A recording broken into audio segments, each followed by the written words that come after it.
worry, Ray. This is sailor business, remember? Moon Podcast Escalation!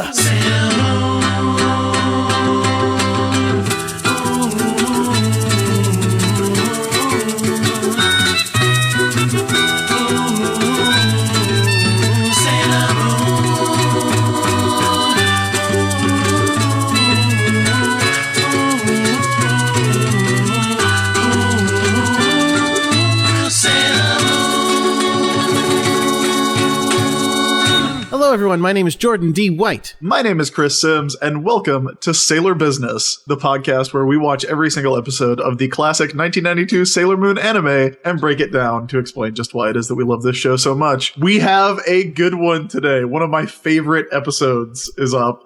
Protect the Children's Dreams, Friendship Through Anime, episode 21 of the original season 1 Sailor Moon. And this episode, as the title implies, is about animation. It is an anime about anime. And to that end, I thought it would be fun if we got a guest who had experience in the world of animation. So please welcome Brienne Droward to the show. Brienne, how are you? I'm good. I'm awake. I had coffee and I slept, so I'm good. I'm visiting from the wonderful world of animation, I guess.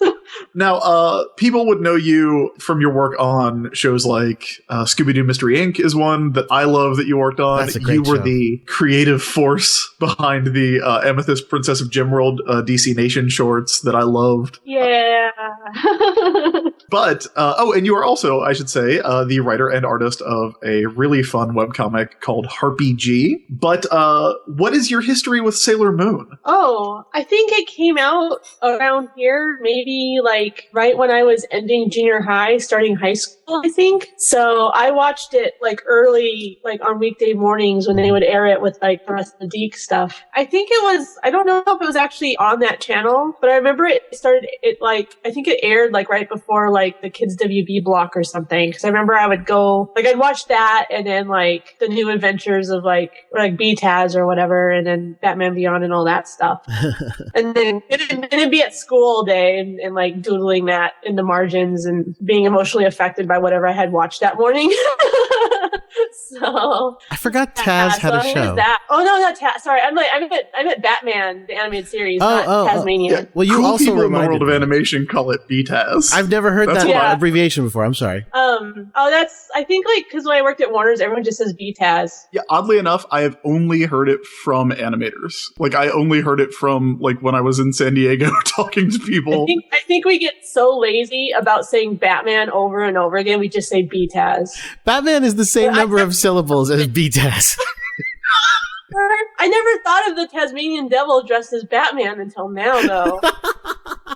Wow, anyone's ever even thought of making that. I think I need to do this tomorrow.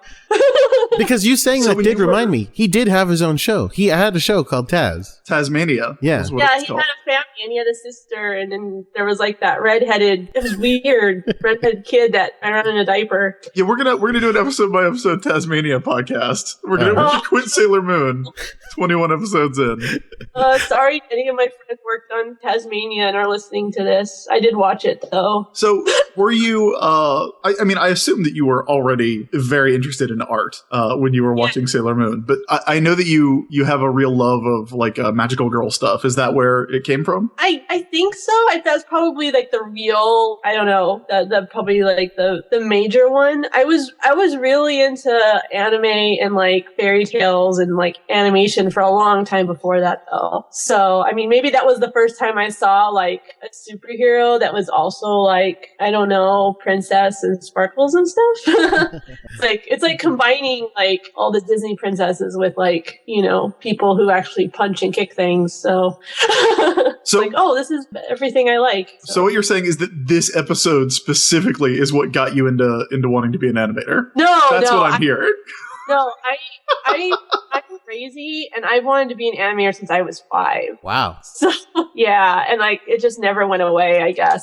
So, and my parents were like actually supportive of it too. Like, so, I mean, I don't know, like they helped me go to like college and stuff for it. And I took some like classes when I was in high school for animation. Like I went to CISA, the California State Summer School, like for the arts. Cool. And it's like a summer program. Yeah. And it's not just for animation. There's like different departments, but it's for like a month during the summer. And, I did that for 2 summers. And then they actually held it at Cal Arts when I went. I think they still do. So, but yeah, that was like enough to know that I wanted to keep doing it. And I think actually, like, I think around the time I went to CISA, like Sailor Moon was still airing in the States. Okay. So, and then like, and I grew up like in the middle of like nowhere in like a small farming town. So I didn't really have anyone to talk about any of this stuff with. But, when I went to that, summer art school, like, I met other people my age that like watched anime and watched cartoons and like, you know, collected a lot of books and stuff. I mean, it was like before everybody was online too. Like, I don't think my family, we got internet till like my senior year in high school. So, I mean, we were all like actually sending letters and stuff. So I was very isolated usually like during the rest of the year. Like, I didn't really have anybody to talk to about this stuff. So, which isn't like horrible or sad. That was just a thing I didn't have. Now it's like every 20 minutes I get to talk to somebody about nerdy stuff. So yeah. And now you have us to talk about Sailor Moon. Exactly. Yeah. The story has a happy ending. Yeah. All these years, finally, I'm on a Sailor Moon podcast. Now, you mentioned before we started recording that you, when you went back and watched this episode for the podcast, that you did remember it from when you were a kid. And I'm wondering if there was anything about this episode that maybe gave you ideas of what it would be like when you were an adult working in the animation industry. Like, were you like, oh, well, obviously I have to go buy special pencils? Well, the funny thing about this episode was I think it was still airing even when I was in college. I think it was airing on Toonami at that point. Mm-hmm. And I have a feeling, I don't think I saw this episode till I was in college because, like me and like a couple of my close friends that I'm still really close with, we had a VHS tape and we run back between classes and hit the record button to the point where that tape's like run out. You can't even play it anymore. But I'm pretty sure the first time I saw this episode was with my friends at animation, like during Cal Arts. Nice. So yeah, so maybe like the whole thing, like I had forgotten about them like getting the pencil case and splitting it apart and like, this is for the children's dreams. And I'm like, oh, this is so optimistic. Well, you know, and then like friend getting cranky because one's doing really well and the other one's not. And like that stuff happens. It's so silly and stupid. Well, but it's like, if I have these pencils, I can draw faster. Like that was like the Blackwing pencils. Like the teacher's always pushing on us, like, get the Blackwing pencils. And like, I just use like a number 2 pencil. Really? Yeah, like they always tell, like I remember in school, it's like, use blue color erase. Why are you using a number 2 pencil? And I'm like, I think that's what I'm used to drawing with. So, I mean, I think now, last couple of years in animation studios, we usually draw everything on the Cintiqs, which is fine. But sure, if I have the chance, I'll draw my model sheets on paper and pencil. I just think it still looks better. I'm not like fully acclimated to it. Maybe your use of number 2 pencils is what has saved you from Nephite. That's true. Yeah, maybe. He's like he only goes after like the really like people that actually like high class supplies. Like Nephite does a lot of hanging out at like dedicated supply stores. Like Nephite would not go to a place that sells regular pencils. You know what?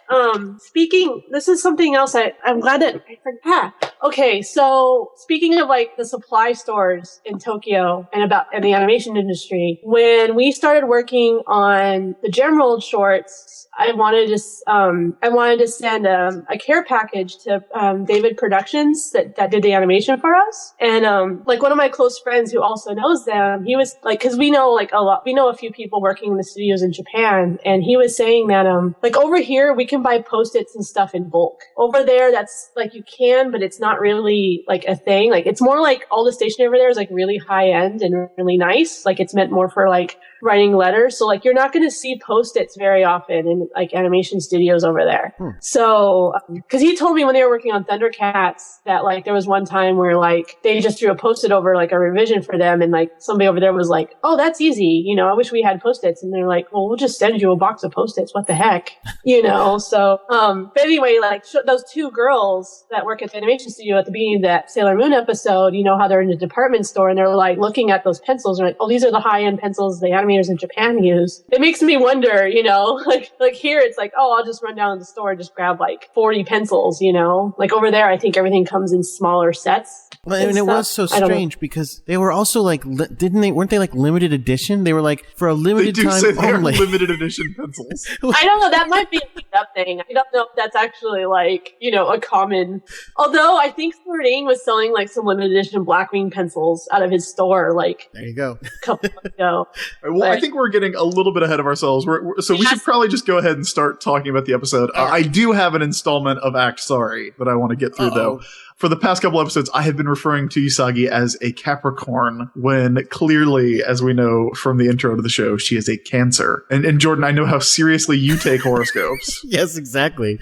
That's why I caught wanted that to first make thing. sure to apologize to you. I'm a Cancer. I could be Sailor Moon. When is your birthday? It's in July. Oh, because if it was June 30th, that's Usagi's birthday. Mine's like a little after the first week in July. Okay. So So close. you're almost a moon princess. Isn't that always the way, though? Isn't it always the way when you're almost a moon princess? Just a moon. I'm not a princess. So Well, now is the time.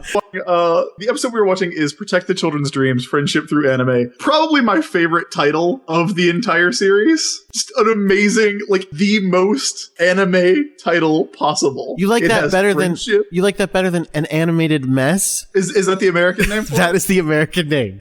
An animated and I- mess. I like both titles. I can relate to both of those titles. And I should say, you have watched the American version, as you always do Yep. when we have it available. I have read the young adult novelization by friend of the show, Leanne Centaur. Although I will say, not a whole lot different in the novelization, except there is way more subtext between our two main characters. Probably again yeah. accidental. A lot. Like, there is a lot of romantic tension between Cassie and Lori As in they're the novelization. No manga for this episode, obviously. This is another one of the filler ones, which I think is hilarious because this is kind of their last chance for a real filler episode for a while. We're back on the manga storyline for the next episode, and then we kind of go straight into the Maxfield Stanton terrible saga. Yay.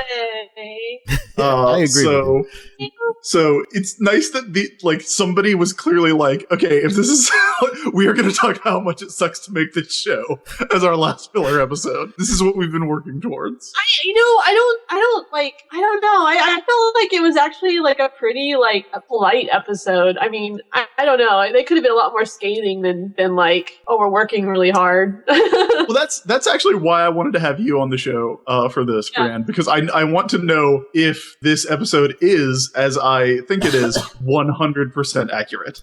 I mean, I don't know if it's 100% accurate because I've never seen an animation studio that's almost 100% women.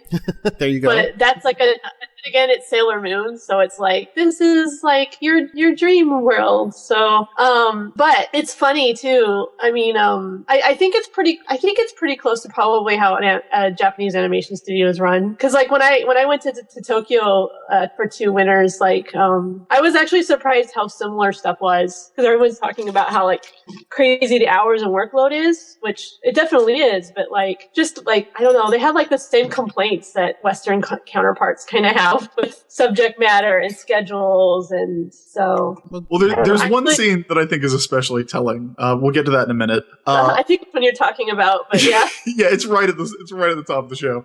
Our heroine is Usagi Tsukino. She's 14 years old. She's a Cancer. Her blood type's O. She is secretly Sailor Moon because a cat pooped out some jewelry. She is friends with the kind-hearted genius Amy Mizuno, who is Sailor Mercury, and the hot-headed psychic Rei Hino, who is Sailor Mars, and she's going to do her best. But there is another sailor who is active. Sailor V. Sailor V, who we will come to know later, but for now remains one of the most mystifying aspects of the show, in that she is, like, How does she have licensing? Don't know. We've seen the Sailor V video game. We've seen Sailor V toys. Manga. Everybody seems aware of Sailor V, and now they are making an anime movie, which in the new dub they call an anime movie, which I know is accurate, but is also infuriating to me. And they kick off the episode with a nice little meta humor. Yes. Of Usagi going, I wish they make an anime about me. And then Luna being like, what kind of an idiot would make an anime about you? Yeah, maybe Luna shouldn't talk so much trash about the viewers of this show. That's my recommendation. She's adorable, all curled up. But we never, I really, and again, this is just me. You know me. I am curious about everyone's business plan. I want to see Jedi's receipts. I want to see, Queen Barrel's accountants showing up for the audit. I want to know how, and I mean, spoiler warning, everybody, Minako Aino will show up and be Sailor V, be revealed to be Sailor V later. I want to know how she is, does she go to the animation studio, in costume and to sign the papers? Here's what I think it is. Oh, no, you first. I just figured since nobody can track her down, they just do whatever they want because they're like, well, she's not going to come after us as long as we're not, committing crime. Right, exactly. I think that's exactly it. I think they just go, she's a public figure. We're just gonna use her. And she's sitting there at her apartment going oh, how can they do this? But it's yeah, but you can't go sue her. You can't sue her as Sailor V. You'd have to reveal yourself and you can't do that. So nothing you can do. Yeah. It'd be like if they somebody decided to do a stage play of Batman about Batman in Gotham or something. Batman's not gonna go in and be like, hey, you're infringing on me. Yeah, but the Joker is going to show up and murder everyone That's involved. True. That is accurate. You are asking for trouble. I mean, I don't think Queen Barrel's going to do that. She'll probably be like, "Oh, awesome! Another way for me to collect energy." Not to mention, it's probably what is it called? Negavert. What is the Sailor V villains? Dark Kingdom. The Dark Agency. Dark Agency. It's probably Dark Agency Animation that licensed. Oh, this. It probably is. See, that makes sense. That makes perfect sense. I bet projects they work on are really fun. They probably have the best pencils there too. They do. They have the straightiest pencils. Yeah. But while Usagi is fantasizing about someone making an anime about Sailor Moon, and presumably all the consequences that would come with people 23 years later doing a dedicated podcast about it, we meet our two people who I guess would be the victims of the Dark Kingdom plot this time. Sure. Two young animators. Did you catch their names, Jordan? I know they're Cassie and Lori in the original dub. So we have Hiromi and Kazuko. They are two young animators, fresh out of animation school. In the novel, and you can tell me if this goes with the original dub, they are in animation school. They are working at the studio while they're still in school. Yeah, it's very strange because very specifically in the original Japanese version, it's their job. They're professionals. They're out of school. But yeah, they for some reason it's a class that they're in to work on an actual professional movie that's about to come out. Which is weird because as we find out later, they have entrusted Hiromi with the end of the movie. Oh, that part I loved where she's like, oh, hey, Mr. Director, I'm gonna kill Sailor V in the last scene because you gave it to me. And okay, if that was real world, the director would be like, okay, cool, don't come in tomorrow. Exactly. Yeah, you just can't do anything about it. He had him and his baby on the phone, crying, no, don't do it. And I'm like, you're the freaking director. Yeah, how much power do you have over the fates of these characters? It doesn't work that way. Also, everyone is acting like she's going to literally murder Sailor V. If you die in anime, you die in real life. I mean, we're jumping ahead, so I don't know whether I should talk about these things now or wait till we get to that scene. We are. We actually get my favorite scene in the show. Maybe my favorite incidental character in forever. The director of the show. Not the director's baby. The director and his baby I think of as being kind of one character. Because the baby is such an amazing, weird touch. Yes. His name is Asato, and we see him going over, what are these model sheets, I guess? No, they look like keyframes. Yeah. Okay. They're keyframes. I own a possibly counterfeit keyframe of Cobra Commander. So now, just to clarify, I'm kind of thinking about what I know of. So keyframes are like you draw the big moments and then someone goes in and fills in the middle drawings, right? Yeah, the keyframe is like the extreme poses, basically, for a scene. Like if you wanted to do, like, let's say a walk cycle, which is usually about 6 drawings. Like you'd have like a drawing of like the foot down, like 2 feet on the ground, the next foot would be up in the air, and then the in-betweens would be to get to that point. Sure. Okay. So yeah, but usually like in like anime and a lot of like Western stuff, you usually do the keyframes first, and then after that's approved, then they go through and do that. So yeah, the director was basically telling her keyframes were lifeless. So is this a job you would get fresh out of animation school to do the keyframes for the climax of a big movie? Maybe if you're like really good, I think that's pretty rare. But yeah, if you're like, I mean, I've heard of people that are just insane animation monsters and they just get like all this like responsibility off the bat. So I mean, it happens. Well, in this, Hiromi is upset because the director says to her, "Sailor V's hips. I don't see any love there." It's an amazing line. But you know what's like crazy about that is like I kind of like watching this. I kind of do believe like the director didn't mean anything actual like offensive by it. Sure. Like I've had so much weird stuff said to me the past 10 years I've worked in animation. The guys don't realize what they're saying, about like I mean, doesn't not everybody, but there was like this one time when I was on one certain superhero show and I had to draw a character in like a 90, but this person wanted me to reference the part of that Batman episode where Harley Quinn comes out of the pie, because he's like, well, they got away with it, like we can like have innuendo, and I'm like, yeah, but like you don't really see anything with that though, like that's why they were able to get away with it. He wanted me to do a 90 and then just have her body in silhouette, but you would still see like this, you know what I mean, like you do it where you don't actually see anything. Yeah, but I was even like, I don't see this getting through S&P and this doesn't look right, like this isn't the like your show's for like 12-year-olds, like what is this, he's like, no, it'll work, it'll look classy, it won't look bad. I'm like, okay. And I went and drew it and brought it back, and he was like, oh. And I'm like, yeah. So the director tells Hiromi and Kazuko that Sailor V's hips and legs lack love and passion.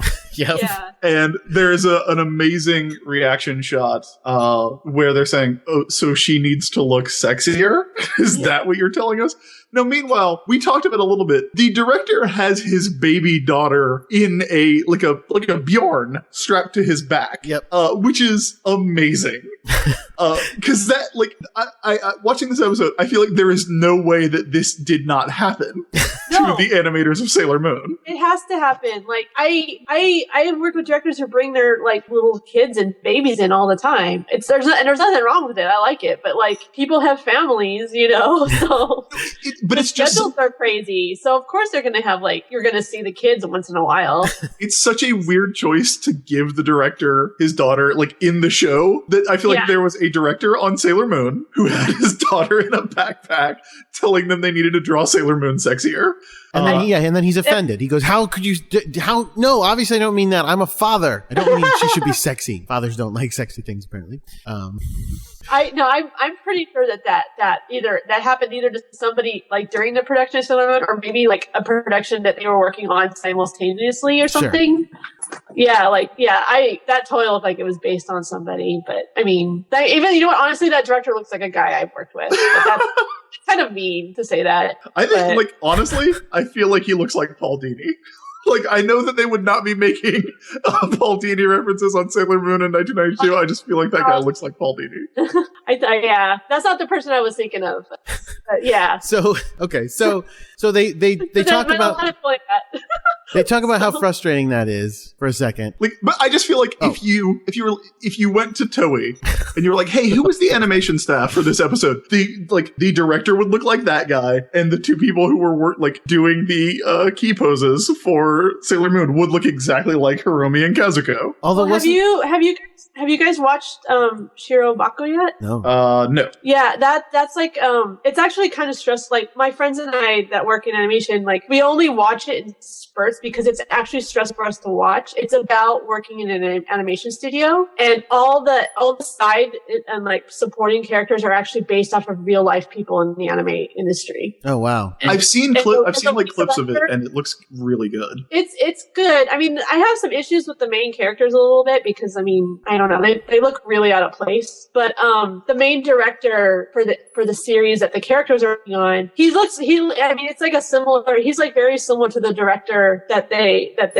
use in the Sailor Moon episode. Like it's just like this like portly like Japanese guy with glasses, and like he's over worrying about everything, and I don't know. That might just be like a really common stereotype. Before we move on from this scene, in your professional opinion, do Hiromi's legs and hips lack passion and love? No, I don't think they do. Okay. I think that was baloney, and that director should feel bad about himself. Wow. Yeah. So as Hiromi and Kazuko are running down the street, or they're walking down the street, Hiromi is obviously doubting herself. She feels bad about being kind of dressed down by the director and his daughter, his infant daughter in a little bunny hat. It's adorable. Mm-hmm. But they end up running down the street. She drops her sketches. They are found by the kind-hearted genius, Amy Mizuno, and then who coincidentally happens to be there. And then we get one of my favorite Amy moments because of how ridiculous it is. She's like, oh man, I would love to return this to her, but I have to go to cram school. Now, I'm going to jump ahead a little bit. No, but that's Amy's ultimate conflict. Do I save the world or do I have cram school? Like, she's lucky that she didn't have cram school while, like, you know, monsters attack normally. Otherwise, she'd be like, sorry, guys. My girlfriend and I have been watching the more recent episodes of Sailor Moon R that are going up on Hulu. And she's really frustrated by what she calls the Flandersization of Amy. Oh. Where, you know, like Ned Flanders, when The Simpsons starts, like, is a much more, like, well-rounded character. Or not even well-rounded, but he's not defined by exactly one thing like he gets to be, but as the show goes on, he just becomes, oh yeah, he's super into Jesus. Like that becomes his thing. It has gotten to the point in the show where all Amy talks about is math. She's like, yeah, I've been doing math. Like every episode, she holds up her math textbook, and that's the only thing she contributes. That's only slightly worse. You know, going back and watching these, it's only slightly worse than her constant talk about cram school. Although it's funny that they would go with math, because like, doesn't she want to be a doctor? I mean, not that doctors don't need math, but that's not the main thing they do. Yeah, it would be like, you would think it would be like biology or something, but no, she is constantly like, it took me 3 hours to do this math problem, but it's worth it. But yeah, like even in these early episodes, she is constantly like, oh, I gotta do cram school. It's, you know, sorry, I would love to walk 10 feet down the street to return these, or I would love to raise my voice slightly and go, hey, you dropped your sketches, but cram school calls. So she doesn't immediately return them. She goes we also to find out that school. the animation studio is named Studio Dive. Yes, also which I think is really funny. Very weird. So she doesn't go return them. Cool. What was that? Oh, nothing. I wasn't actually contributing to the conversation. I just said it sounded cool, and it sounded like a submarine or something. Well, I think you should start the studio. Start Studio Dive. Studio Dive West. Okay, I'll do that today. So, presumably Amy goes to cram school, and then, meanwhile, we cut to our good friend Nephite, who is sitting there going, the movement of the stars rules everything. Stars seal, the stars know all. Stars, what do you got for me? Who's ready? Who's ready to be plucked? Who's is right? it this person who has coincidentally already met one Sailor Scout? Why, yes, it is. So he finds out that Hiromi is the next person to be the peak energy person, hops in his amazing sports car and drives straight over there. Coincidentally, he passes Amy on the street, who sees him driving and recognizes him, which is great. I'm glad that they finally know who Nephite is, but by the way, like, because like, she goes like, what? Oh my God, there he is. Cut back to the animation studio. Hiromi's drawing and drawing. Oh man, this is so hard. Nothing is looking right. Let's see how my friend is doing. She goes through her friend's stuff, who has already left for the night, Kazuko. And she's got so much stuff, and it's so beautiful, and it's so well done. So, Hiromi has no choice but to break out her magic pencil. Oh, I love the magic pencils. I love the magic pencils so much. Cut to a flashback. We kind of talked about this a little bit earlier. This is like 10 times better than that bit at the end of The Hobbit, where the dude pulls out his special arrow. Again, Brienne, what do you think of Kazuko's art here? I do think they did make Kazuko's art noticeably better than Hiromi's, but I think they just kind of shaded it a little more. maybe. I actually didn't. Maybe I wasn't paying attention. I didn't really notice that much of a difference. I was just like, okay, like maybe, maybe they just added shading. I had a note like that on a show, and I just added shading to it, and it got approved. Yeah. That's the trick. That's true. That actually happened. Yeah, I think anyone listening that works in animation or wants to, if you get a note, just add some shading and it'll get approved. Yeah. Well, it has a really good chance of getting approved anyway. It might not if it's like a really bad drawing. But looking at screenshots from the episode, that does appear to be the main difference. Like Hiromi's are all just sketch, and Kazuko's are shaded very nicely. So that does seem to be the big difference. So we cut to their flashback where they go, they were in school wearing their sailor outfits, so this was a while ago, and they go, oh my god, these are the limited edition pencils that animators use.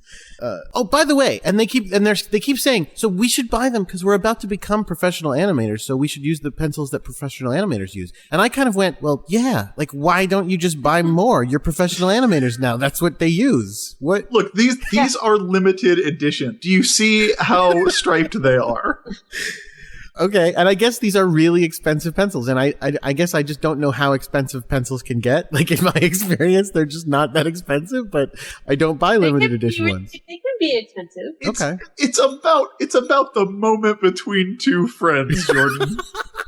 It's about the magic of friendship. It's not about the pencils. It's about, I guess it kind of is about the pencils for Hiromi, right, but it's more about the what they represent. So they split the pencils. They each bring for half of them. They each get a pencil box. They take half the pencils, put it in each one, wrap a ribbon around it, and say, these are our special pencils. We're only going to use them. Wait, hold on. I wrote this part down. We're only going to use them on anime that won't ruin children's dreams. Which, by the way, if you're working on anime that's going to ruin children's dreams, like, maybe don't do that, just in general. No, just use a crappy pencil. It's like, do I work on, like, Ninja Scroll, or do I not make rent this year? And I'm not saying Ninja Scroll is bad, I'm just saying Ninja Scroll has a high potential to ruin children's dreams. Sure. It might ruin children's, like, it might give them nightmares, but I thought it meant, like, ruin children's aspirations. Like Brienne, like, if your director comes up and says, hey, this is a good drawing, but could you make sure to put something in here about how all children suck and are terrible people? If you're doing a cartoon about how Santa Claus is fake and... I think I've worked with people like that, actually. They exist. So I think the girls, like, having that plan of, like, not ruining children's dreams, I think is a very good plan. Yeah. So that's requirement number one, not going to ruin children's dreams. And then they also promise that they will ask each other's permission before using them. They won't untie the ribbon around the box without approval from the other person. And then they pinky swear on it. They got to have the two keys in the nuclear launch computer. Except that it's not like the computer won't work otherwise. It's just that they promise. They pinky swear not to do it. So that happens. And then we cut. So then she's sitting there with the pencil going like, but thing is, Kazuko's so much further ahead than I am, and she's better than me. So I am going to have to break out this super pencil again. And you find out not only is she doing it right now without permission, she's done it a lot. She's down to her final, like, 2 inches of pencil in this out of box. like 6 pencils. Yeah. She's been cheating all the time. Cheating. Again, it's not actually a magic pencil yet. It's just a pencil at this point. What will Kazuko think if she ever finds out? Well, she'll be very disappointed. Because you can't get those, but you can't just go back and refill that pencil case. Those were limited edition. So she's about to start drawing with the magic pencil when all of a sudden, whoa, where did Maxfield Stanton come from? Maxfield Stanton has just cruised into this animation studio in the middle of the night. In the middle of the night. In the English version, he's just like, the door was open, so I came in. Did anyone ever tell you you're the prettiest girl in animation? Oh, I actually forgot to... Oh, no. I forgot to mention that in the English version, it's Lori, right? Yes. Lori has a over-the-top Southern accent. Oh, man, I wish I could watch that. It's pretty ridiculous. I remember that. Yeah, it's pretty ridiculous. So in the Japanese version, Masato Senjuin comes in and says, "I'm a big fan of you," which I was like, "What? You're a big fan of one animator who works at a studio among a zillion people on a, I mean, I don't know how possible that is. It just seems pretty unlikely that he's like, these frames are real good. It's very possible. Cool. And now I'm having other ideas of what Nephite is like, probably in person. Look, Nephite's a creep. Yeah, Nephite's I was a total like, creep. I'm just like, oh, yeah.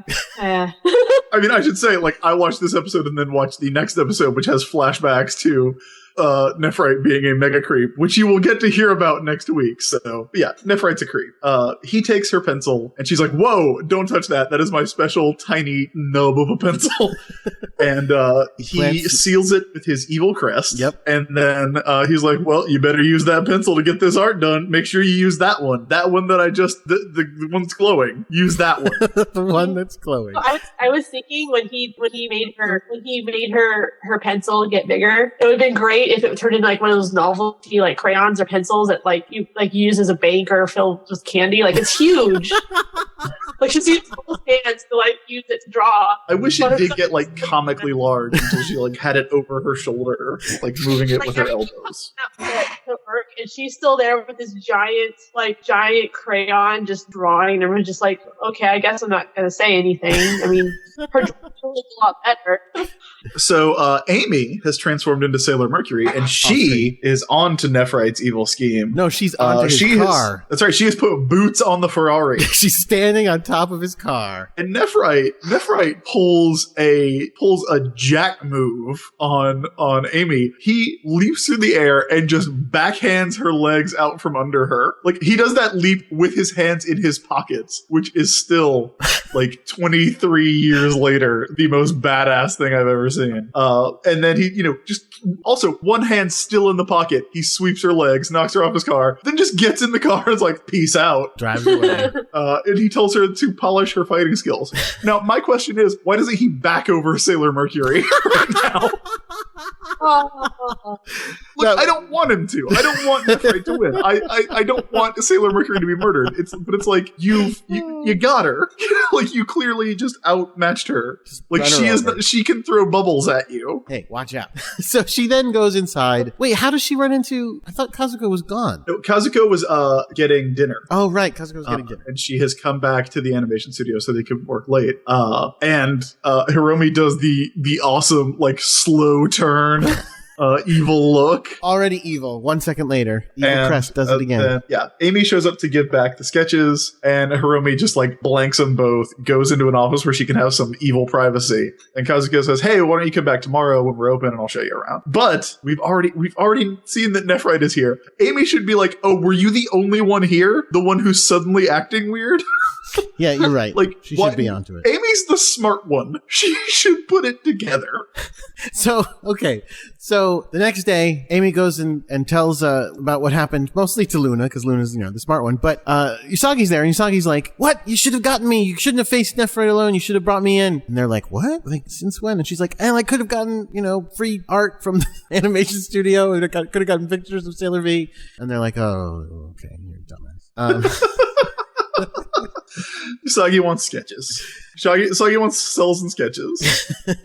Whereas in the American one, they cut that out. And instead, during the fight with Nephite, they had Nephite call Sailor Moon a wimp. He says something like, I don't know who's worse, you or that wimp Sailor Moon. And so she's actually freaking out in the American one going like, what? He called me a wimp? How could he? It's weird that they would change that because it feels like being a big fan of cartoons.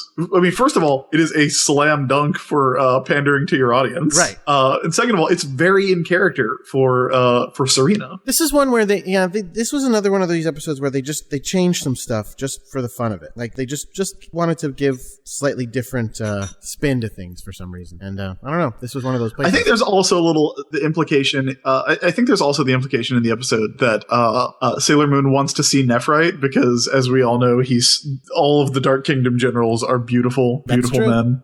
So maybe they cut it out for that because they were like, look, we can only have one 14-year-old girl crush on Nephite who looks like he's in his 40s. Oh, come on, 30s. I don't know. Nephite looks the oldest of all of them to me. Well, I guess Malachite. I think he does. Oh, yeah, maybe maybe, yeah. But, like, Nephite looks 10 years older than Jedi. Wow. At the animation studio, Hiromi's pencil is growing. Yep. Not a metaphor.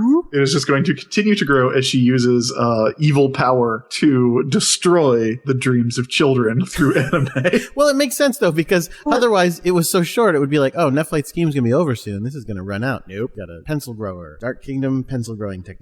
We cut to the prestigious TA Academy, where Rei Hino, the hot-headed psychic, is talking into her calculator in front of everyone, by the way. She is using her sailor communicator on the roof of the school in front of everyone, including several people who look like they are protagonists. Like, there's a lot of pink hair in the background.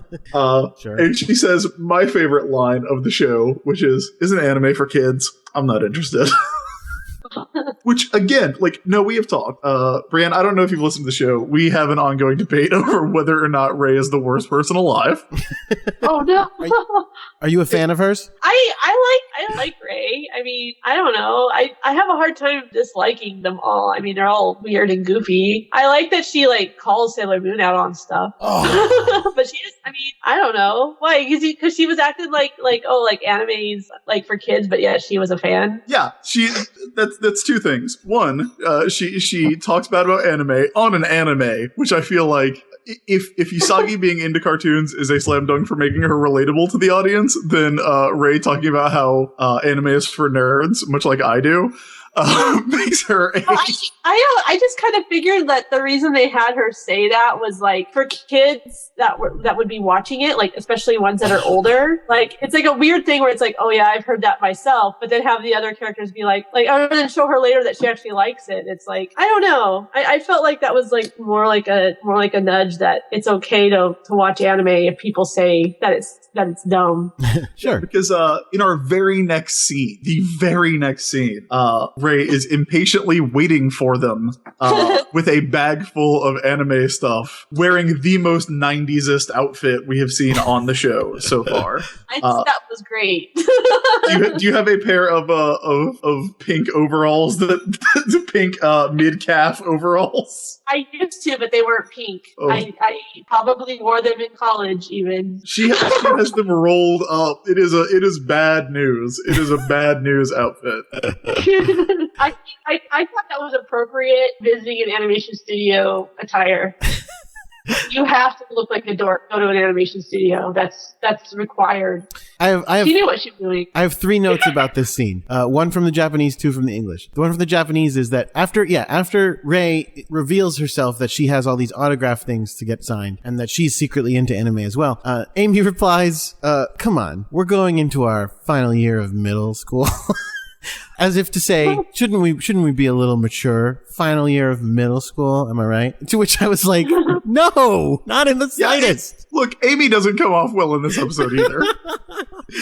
And then then 2 notes from the English version of this scene. The first one is at the beginning of the scene, Usagi's upset about something. I'm not sure what she was upset about in Japanese one, but in the American one, she's upset because she flunked a spelling test, which I was kind of like, that's pretty intense that she flunked a spelling test. Look, spelling is difficult. Well, apparently, if we ever get notes from Sailor Moon, they're going to be very poorly spelled.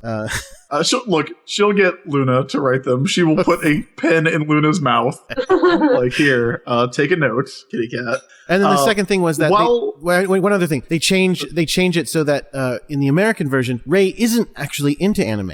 She reveals that she's got all these autograph books, and then when she kind of goes heh to herself, what she's saying is in the American one, I'm gonna make so much money selling these to people. Oh, that's awful. That's even worse than being a hypocrite about it.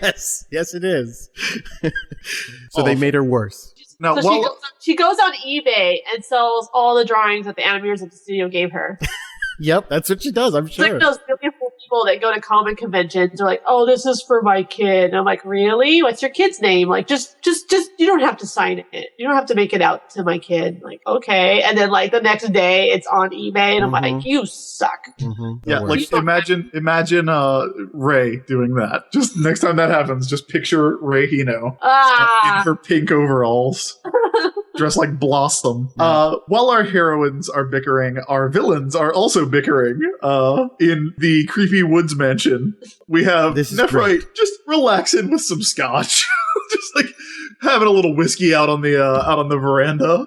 And Zoisite shows up to talk some trash. Now, here is another example of a scene where in the American version, they just changed it. They just went, you know what, we're just going to make some other stuff up. But they made up the best stuff. So here is a three-line exchange from Nephite and Zoisite. Zoisite comes in and says, "Oh, so you're going to poison Sailor Moon with lemonade?"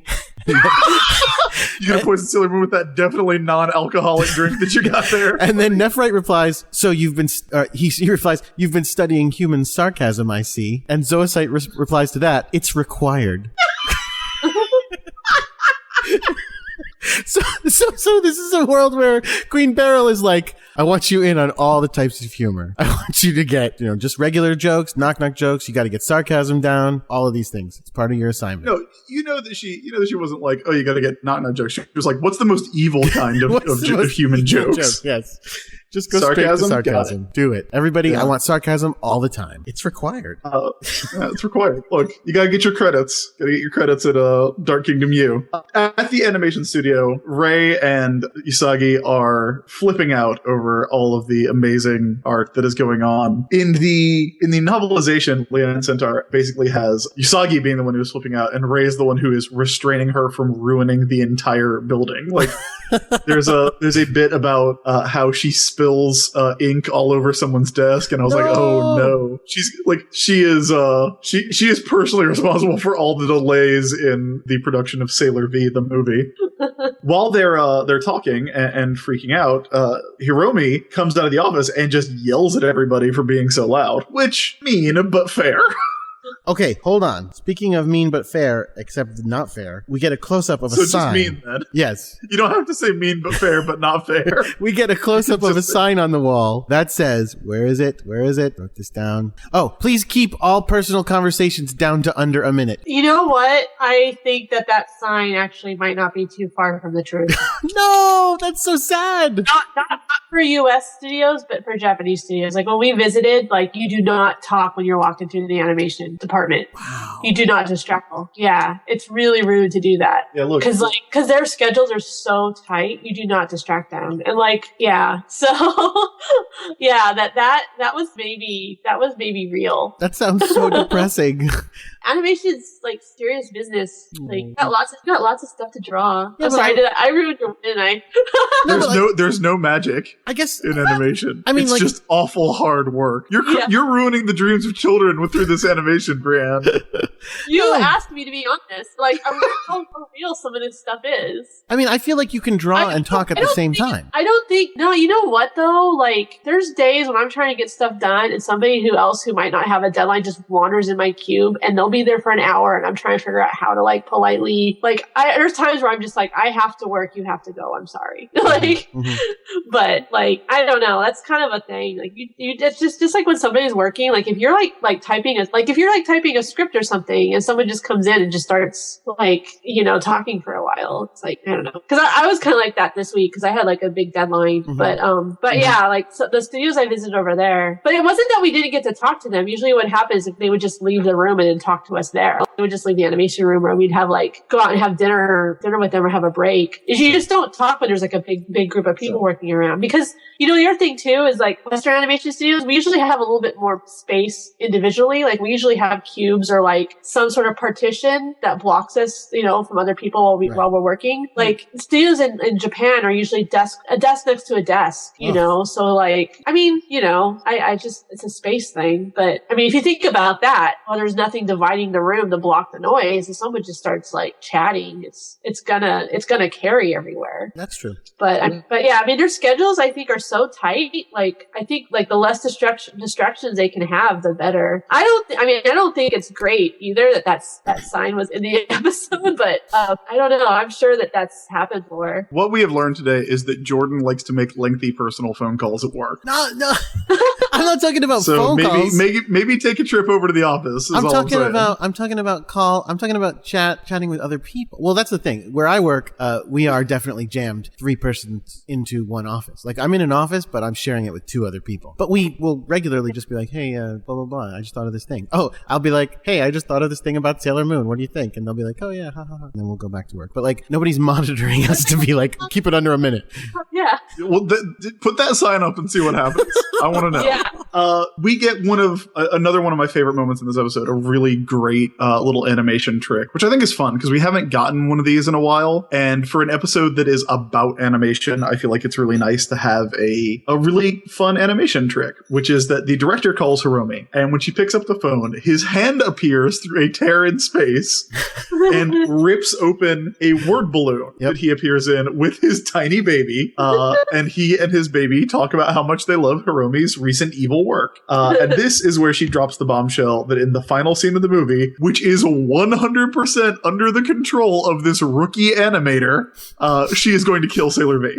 Now, again, slight difference in the tone of it in the Japanese and English versions. In the Japanese version, she's like, I'm going to kill Sailor V in the final one because that's what people want to see anime about nowadays. And which kind of seemed like kind of a commentary on like the state of the industry or whatnot, or kind of going with the whole crushing dreams versus, making things good for children. Whereas in the American version, Lori straight up goes, I'm going to kill Sailor V because evil will prevail. I'm going to kill Sailor V because evil is where it's at. Evil always will win, and I'm on the side that wins. Like, it's just all about evil being awesome. And she goes on about that for a while. It's pretty mental. That is so exciting. And Kazuko says, hey, you can't kill off Sailor V. But she doesn't say, hey, you can't kill off Sailor V for all of the practical reasons. Nope. Like that's not what the movie is about. Like you're going There's to get fired? Yeah, we didn't record that audio. Like, yeah. Instead, she says, you can't kill her because this anime is about teamwork and represents our friendship, which I love. It is my favorite. And I love that then her reply is, I've been entrusted with the end of this movie. And then the unspoken second half of that is, and I'm going to break that trust. You were stupid enough to trust me, I suppose, and you should never do that. I like how Kazuko gives her this speech about how anime is about friendship and teamwork and the whole team pulling together to get it done. I agree. It is about that. And then Hiromi says, it's just anime. And that is utterly shocking for everyone. Now, we also get a glimpse of the Sailor V movie poster at this point, and I want to point out that the Sailor V movie poster has Artemis on it, and also has Tuxedo Mask, Sailor Mars, and Sailor Mercury. What? Oh, weird. Oh my God, you're right. Yeah, if you pause it, you can see like everybody but Sailor Moon. So are they making the movie about Sailor Moon, but they just think it's Sailor V? Maybe they're just pulling in everything they know about sailors. Like they're gonna take some liberties. It's gonna have some Popeye stuff in it too. So Hiromi goes up to the roof. The girls run up, including Kazuko, to try and talk her down from whatever animation she's going to be doing on the roof.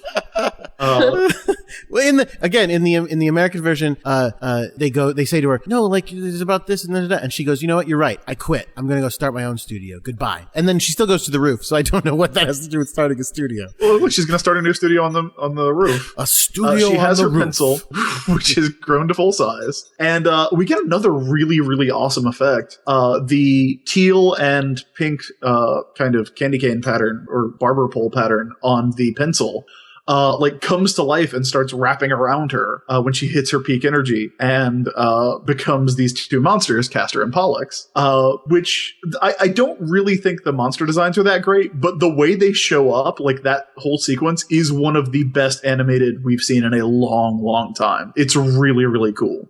Does it say Castor and Pollux in the translation in the subtitles? Because I could have swore it said Porcus, and I was like, what? It said Porcus when I watched it on Hulu. Yeah. It called one of the monsters I was like, okay. Porcus. Well, Nephite talks about the constellation Castor and Pollux, so maybe it's Castor and Porcus. I mean, listen, Are the monsters. it's probably supposed to be Castor and Pollux, but I think when they made the subtitles for Hulu, for the modern subtitles, they put Porcus. They read it wrong, or they heard it wrong, or something. I swear, I'm 100% sure who has it down as Porcus, because I was like, okay, that doesn't look right. But you know what? It's animation. This happens. When they don't pull together as a team. I honestly wish that suddenly at the end of this episode they would change the name of the constellation. No, I wish at the end of this episode Sailor Moon would die and the animators would have to draw a new ending. But sadly, that does not happen. No, but what happens? Okay, I feel like what happens instead is kind of an anticlimax. So, go ahead. Well, what I like about this, and Leanne Centaur's novel actually does a really good job of bringing this up. The monsters, if you have watched an anime, if you have ever watched any anime, you'll know that the good guys win through the power of friendship. Yeah. And the monsters have the power of friendship. Right. So what are you going to do now? What's up now? But they screw it up because they start fighting immediately. They start fighting who's gonna finish them off. Right. It's not even like Sailor Moon does something clever, like going, making them fight, like tricking them into fighting with each other. Like they just go, hey, we're best friends, but I'm the best friend. What? No, it's me. And then they fight and then it's over. Yeah, that part was a little weak. Like the main characters they didn't really have anything to do with the monsters, like not being able to work together. Right. Like that had no influence. They didn't even need to be there. Yeah, it's a better idea than it is an execution, which I think is the story of a lot of Sailor Moon monsters. Sure. This is a story of a lot of Dark Kingdom plots. What's funny is, although, here's this episode has a lot of weird, echoes of friendship and everything. And I don't quite, obviously it generally comes out on the side of friends are good and friendship is great and not being friends is bad. But I think we can definitely say that Sailor Moon is pro-friendship. But it's just weird, all the weird echoes, because you've got the monsters who have the power of friendship kind of represented by not an actual pinky swear going on, but their little tails intertwined, which echoes the pinky swear that the friends made in the episode, which they broke. Yeah. So it's sort of like, I didn't have to do that. So it's sort of kind of saying it's inevitable that all friendships will be false too. Look. But the animators, Kazuko and Hiromi, were breaking their promise so that they could enhance children's dreams. So that they could keep the joy and youthful passion of anime going, not trying to destroy it like the monsters. That is their downfall. After the monsters are destroyed, very neatly. Oh wait, no, hold on. Find out you can't skip the monsters getting destroyed. Here's why: the monsters are destroyed by the power of friendship because they defeat the monsters by combining all their powers into a flying discus that is super hot and surrounded by bubbles. Where I kind of feel like a flaming hot flying discus would have done it. The bubbles are sort of unnecessary, unfortunately. Why do you always minimize Amy's contribution? Because what do you need bubbles on your flaming discus for? Why do you not respect Amy? Because she's kind of useless. She's the brains of the operation. She's all thoughtful stuff, which is great. But then she shows up and goes, guys, I'm just going to throw some bubbles. And it's like, oh, okay. There's no need for the bubbles here. Unbelievable. Jordan. I think the bubbles add a really nice aesthetic, and that's a good function. They beautify the attack, yes. Oh, they do. They help distract while the bad guys are being beaten. So after the bad guys are beaten, we go back into the animation studio. Hiromi is okay now, and she sits down and has a tearful confession to Kazuko that she has been using her special pencils in violation of their sacred pact. Their pinky swear. And Kazuko is like, well, I didn't want to tell you this, but she pulls out her pencil case and reveals that she has also been using her pencils because she thinks that it's Hiromi who is the better artist, and she has been trying to just keep up with her because if she didn't, she'd be left behind. And this is the relationship between Hiromi and Kazuko is played up a lot in the novel as like, oh, I never want to leave your side. Like, I never want to not be with you. It comes off as extremely romantic. Is it explicitly romantic or just hinted? It is not explicitly look, we talked to Leanne about this. It was not explicitly romantic. But it does feel implicitly romantic in a lot of ways. And so that's the scene where through their confessions you find out that neither of them is that good. It's just that they use really good pencils. They're both good, and the magic was inside them all along. Wait, what? What? And then we look at the stars and see a ghostly image of their pinky swear. Yeah, right? That they broke. Such a weird final image of this episode. It is. And yeah, that does it for Protect the Children's Dreams. Anime is rad, or whatever the title of this episode Anime is. is rad. No, that is not. What it says. I love this episode. It is one of my favorites. I love everything about it because it's that perfect balance of silly and dramatic, and if you watch it the right way, romance. Brienne, do you like this one? I know you had some fond memories of it. Yeah, no, I do. I did like it. Like, it was a good suggestion because, yeah, I don't know. I don't know. The whole, yeah, I can relate to a lot of stuff in this episode. That's for sure. What was the most relatable part? Just the bit at the beginning with the director? Well, that and I think maybe the stress of trying to keep up with your colleagues. That's like a real stress because you are part of a team and you don't want to be like the person that's dragging everyone else down. So I could feel that. I would, if I had some magic pencils, I'd break those out. Like, I wish I had that to fall back on. Would you? Well, then in that case, I think I have something really important to tell you. When Laura used Nephite's pencil to draw better, she was cutting corners, using something that wasn't hers to further her career. So she got a lot of praise and admiration. Deep inside, she knew it wasn't really her doing those beautiful drawings. Doing something well takes time and patience and hard work. But for all that effort, you have pride of knowing you did it all on your own. Don't be afraid of a little hard work. Most of all, don't cheat. Sailor Moon says you won't be sorry. She should talk. Well, Luna getting the jab in there at the end. Right. I'm gonna print that up and put it outside my cube door so everyone can read that and remember why they should be doing. But there's no cutting corners. There's no cheating in animation. Okay, but that's not true though. Like Hiromi, like I know. the pencil was sapping her energy. Like the art is all Hiromi. Like Hiromi really is that good. I know. And no, because that's the thing. It basically is not really criticizing her for using the Nephite pencil. It's really you criticizing her for using the animator pencil in the first place. Yeah, which but those are the pencils professional animators use. No, dude, that's cheating. That's cheating. Use number 2 pencils like Brienne. All right, I think we can come up with a better moral than that. So now it is time for Sailor Business Says. Brienne, what did you learn from this episode? What moral lesson did you learn? Oh, like actual moral lesson? I guess if you're gonna cheat and use your special pencils, let your friend know so that you guys can both cheat and use your special pencils.